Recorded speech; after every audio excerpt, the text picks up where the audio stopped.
Il y a environ 5 ans, j'ai divorcé de ma femme. Il y avait plusieurs raisons, mais la plus grande était la découverte de sa liaison avec un homme plus jeune. Malgré l'épuisement du processus de divorce et l'adaptation à une nouvelle vie, j'ai dû continuer à travailler dur pour survivre. Cancer de l'estomac, vous dites? Un bilan de santé a révélé que j'étais positif pour le cancer. C'était comme une série de malheurs. Le cancer était avancé, et bien que pas complètement désespéré, les chances d'une guérison complète étaient minces. Sans aucune assurance de guérison, je ne pouvais pas trouver la paix intérieure. C'était comme si j'avais reçu une condamnation à mort. Un jour, un ami m'a rendu visite à l'hôpital. Voyant à quel point j'avais maigri, il a d'abord pleuré un peu, mais a vite repris son calme et m'a parlé aussi chaleureusement que d'habitude. Tu sais, à propos de ton ex-femme Michelle, mon ami Jonathan était un collègue de mon ex-femme Michelle, dans son entreprise. C'était mon camarade de classe à l'université, et celui qui me l'a présenté. Naturellement, il n'est pas étrange s'il est toujours en contact avec elle. Je lui ai parlé de toi, et elle veut te rendre visite à l'hôpital. Est-ce que ça te va? Est-ce que c'est bon si elle vient? Ça ne me dérange pas, mais est-ce vraiment bon pour elle? N'a-t-elle pas un homme? Eh bien, elle a en fait divorcé de ce gars il y a 2 ans. L'histoire se répète, hein? Elle a été trompée cette fois-ci. Contrairement à quand elle était avec toi, maintenant elle a un enfant, une petite fille qui aura 2 ans le mois prochain. Elle est à cet âge où on ne peut pas la quitter des yeux une seconde, donc elle probablement l'amener avec elle pour te rendre visite. Prendre une visite. J'étais juste triste à propos de tout ça. Peut-être que j'avais tourné la page, ou peut-être que la menace imminente sur ma vie prenait le dessus sur tout le reste. Si elle voulait venir, je ne l'empêcherais pas. Ça n'avait plus d'importance pour moi. C'était sa décision d'amener sa fille avec elle. Je suppose qu'elle vient pour se moquer de ma maigreur. Dis-lui de venir quand elle veut. C'est comme une charité pour égayer mon humeur. C'est une terrible blague. Ne dis pas ça devant elle. Elle est toujours ton ex-femme après tout. Elle doit avoir ses propres sentiments à propos de tout ça. Désolée, je ferai attention. Quelques jours plus tard, Michelle est venue me rendre visite avec sa fille. Comme on me l'avait dit, le nom de sa fille était Julie. Julie, qui ressemblait à Michelle au niveau des yeux, était une adorable petite fille. Elle me regardait avec curiosité. Un homme maigre au physique fragile. Un homme maigre avec une coupe à la brosse, encore trop jeune pour même dire son âge. « Comment te sens-tu » Michelle demanda, son attitude autrefois flamboyante et glamour, maintenant remplacée par l'aura calme d'une mère. « Je suis prévue pour une opération bientôt pour enlever la partie cancéreuse. Si j'ai de la chance, après ça je prie pour toi. » Nous avons parlé normalement, mais nous étions dans une relation qui avait déjà pris fin. Pourtant j'ai décidé de lui demander pourquoi elle était venue me rendre visite. Alors qu'est-ce qui t'a fait changer d'avis à propos de me voir?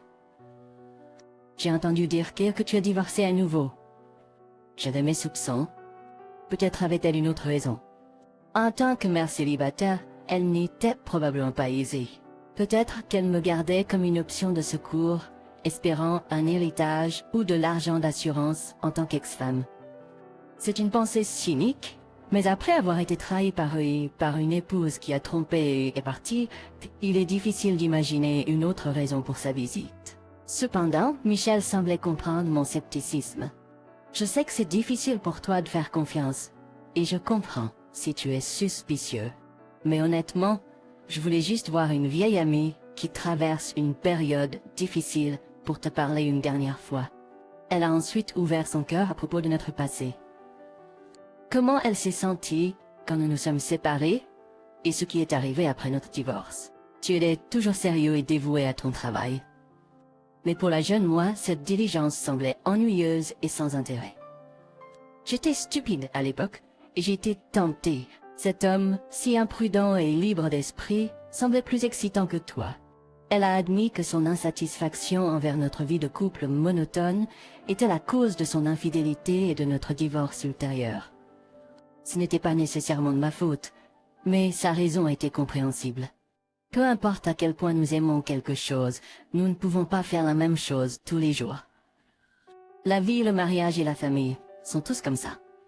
La monotonie devient fatigante et ennuyeuse. Il est naturel de chercher de l'excitation, de se précipiter, tête baissée, vers quelque chose de complètement différent de notre vie quotidienne. L'opposé d'une vie de couple monotone serait une aventure palpitante, et si cela devenait public, cela mènerait probablement au divorce. Son explication me semblait folle. Ma vie a été bouleversée à cause de quelque chose comme ça, mais en même temps, je ne pouvais pas dire que j'étais entièrement innocent. J'aurais dû être plus attentif. Si nous avions visité plus d'endroits ensemble, voyagé davantage et pensé à elle davantage en tant que mari, nous aurions peut-être fini dans cette chambre d'hôpital d'une manière complètement différente. Après notre divorce, j'ai épousé cet homme et quelques années plus tard, cette petite fille est née. Mais il semble qu'il se soit lassé d'être parent et ait demandé le divorce. Cela semblait terrible. J'avais toujours pensé qu'il n'était pas un bon homme, étant donné son histoire d'infidélité, mais abandonner sa femme et son enfant parce qu'il n'aimait pas être parent était méprisable. Pour l'instant, je m'en sors avec les pensions alimentaires pour enfants et l'aide de mes parents. Alors ne t'en fais pas, je ne suis pas venue ici pour ton argent d'assurance. En entendant cela, je ne pouvais plus la soupçonner. Je suis désolée de t'avoir douté. Merci d'être venu aujourd'hui, surtout avec ta fille. Ça doit être dur. J'étais reconnaissant que Michelle ait été ouverte et m'ait tout dit. Nous ne pouvions pas revenir en arrière, mais j'étais vraiment contente qu'elle m'ait rendu visite en tant qu'amie. Alors que l'atmosphère entre Michelle et moi devenait plus détendue, sa fille Julie, blottie dans ses bras, a soudainement dit papa. Bien sûr, elle n'est pas liée à moi par le sang. Mais elle ne pouvait probablement pas comprendre quelque chose comme le divorce de ses parents, et elle ne se souvient peut-être même pas du visage de son père, puisqu'il n'était pas impliqué dans l'éducation. Malgré tout, elle cherchait son père et m'a appelé ainsi, même si j'étais une parfaite inconnue. Se sentant un peu triste à ce sujet, je l'ai gentiment corrigé. Julie, ma chérie, il n'est pas ton papa. Michel, ayant l'air un peu troublé, a essayé d'expliquer à Julie que je n'étais pas son père. Mais Julie a persisté, et je ne voulais pas la blesser en insistant sur le fait que je n'étais pas son père. Si c'est possible, puis-je la prendre dans mes bras? J'ai demandé, j'ai l'habitude des enfants, j'ai des nièces et des neveux. Je voulais l'étreindre comme un père. Peut-être parce qu'elle était l'enfant d'une femme avec qui j'étais autrefois mariée.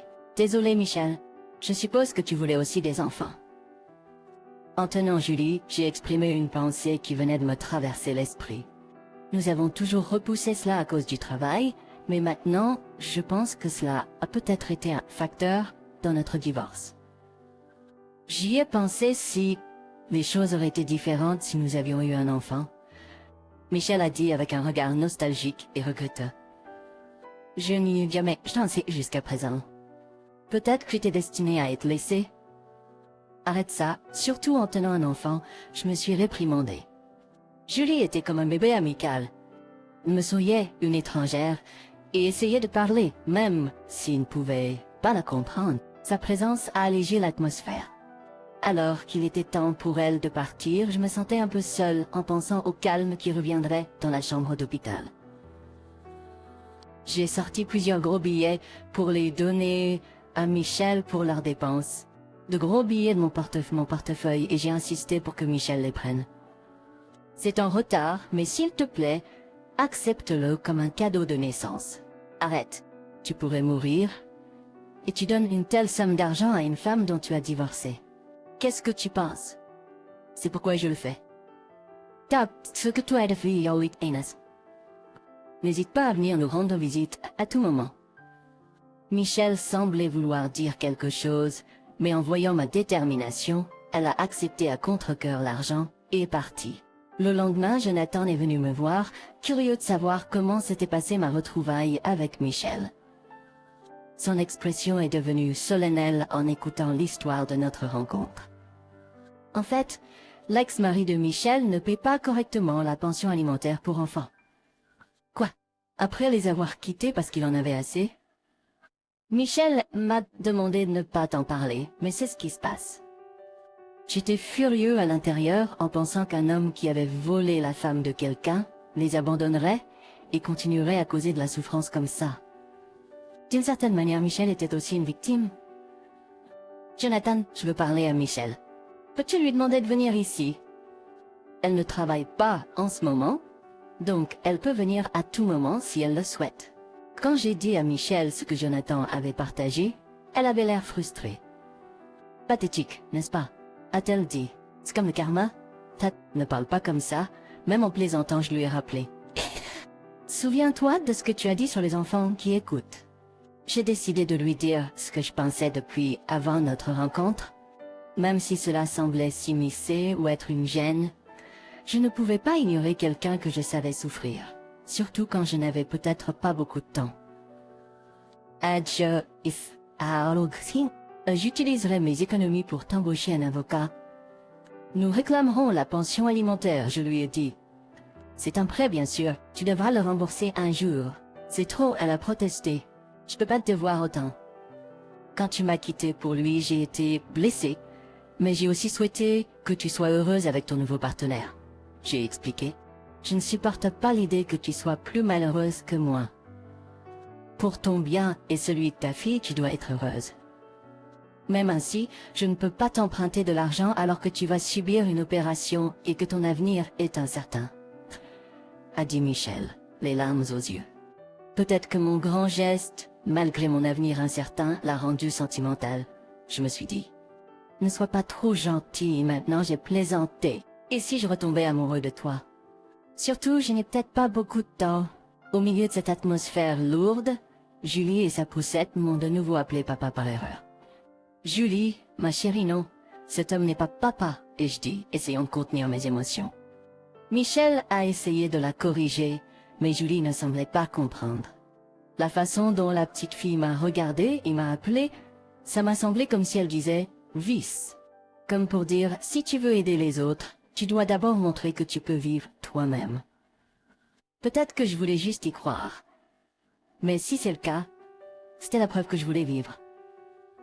Oui, j'ai besoin de vivre. J'avais trouvé une raison valable pour vivre. Si je peux faire quelque chose pour le bonheur de la femme que j'ai aimée autrefois, alors ma vie n'est pas si mal. C'est vrai, Julie. Bien que j'ai fait cette proposition, je dois d'abord m'assurer que ma chirurgie, prévue pour le mois prochain, se déroule avec succès. Finalement, elle a accepté ma proposition. Raconter toute l'histoire à Jonathan, il a dit « Ta gentillesse est quelque chose d'exceptionnel, mais en tant qu'ami pour vous deux, je suis heureux. Tu as trouvé la volonté de vivre, et la situation de Michel se dirige vers une résolution. En tant qu'ami, c'est une bonne nouvelle. Il a même proposé de m'aider avec les formalités administratives. Toi, la santé avant tout. La chirurgie a exaucé. Après environ 6 mois, et avec un bon pronostic, j'ai été libérée de l'hôpital bien que j'ai continué mon traitement médicamenteux. Le traitement collaboratif avec mon médecin était rassurant. Je vais bien. Maintenant, c'est au tour de Michel. Nous nous sommes immédiatement mis en mouvement. Nous avons expliqué la situation à un avocat et nous nous sommes préparés pour le procès. Bien que nous soyons allés en justice à cause du contenu, notre procès s'est déroulé plus facilement que prévu. Beaucoup de mères ne portent pas plainte et souffrent en silence. Mais si nous suivons les procédures appropriées, le système judiciaire peut vraiment nous soutenir. Je n'ai pas vu le visage de l'ex de Michel et je ne veux pas le voir, mais j'espère qu'il réfléchira à cela et soutiendra financièrement sa fille à partir de maintenant. Les années ont passé. Mon traitement contre le cancer s'est terminé. La chirurgie et les médicaments ont joué un rôle, mais peut-être que c'était aussi mon fort désir de vivre. J'ai de nombreuses raisons de vouloir vivre, mais principalement pour assurer le bien-être de Michel et Julie. Je ne sais pas si son ex-mari continuera à payer la pension alimentaire, comme promis. Il pourrait avoir besoin de quelqu'un vers qui se tourner si quelque chose arrive. Je me suis lancée dans ce voyage, il est donc juste de le mener jusqu'au bout. Plusieurs années ont passé. Félicitations pour ton entrée au lycée, Julie. Merci, Jack. Julie, toute grande maintenant. Elle ne m'appelle plus papa. Quand nous nous rencontrons, elle me considère affectueusement comme un gentil oncle qui lui donne de l'argent de poche. Pour moi, c'est comme avoir une autre nièce à chérir et avec qui s'amuser. Vous êtes si proches, pourquoi ne pas vous remarier, maman et toi? Julie m'a déjà dit ça, Mais s'immiscer dans la vie d'une mère et d'une fille qui se débrouillent bien toutes seules ne semble pas juste. Et cette distance semble juste. Michel semble ressentir la même chose et ne peut pas ignorer les sentiments de Julie. Donc, nous continuons notre relation en tant que bons amis. Une montre, hein? Oh non, Jonathan vient juste de m'en offrir une en cadeau. Bon sang, Jack, tu devrais donner de l'argent pour des occasions comme ça. On peut plaisanter comme ça, parce qu'on se connaît si bien. C'est à la fois doux amer de voir à quel point elle est espiègle. Je pensais que tu dépenserais de l'argent pour des choses amusantes, alors j'ai décidé de te donner quelque chose d'utile. Utilise-le comme tu veux. Ça a du sens. Merci, Jack. En regardant comment elle accepte joyeusement la montre que je lui ai offerte en cadeau d'entrée au lycée, je ne peux pas m'empêcher de sourire. Bien sûr, j'ai aussi préparé de l'argent dans une enveloppe en guise de cadeau, mais je le donnerai discrètement à Michel. Merci, Jack. Je suis vraiment reconnaissante de ton soutien. Nous en sommes arrivés là grâce à toi à l'époque. Dans des moments comme ça, s'il te plaît, tais-toi et accepte-le. Quand je le lui ai donné en gardant ça en tête, Michel me l'a dit. À ce moment-là, elle parlait du procès. Elle avait tort. C'est moi qui devrais te remercier aussi. J'en suis arrivée là grâce à toi. Merci et continuez à vivre heureusement et joyeusement, juste toutes les deux. C'est aussi mon bonheur.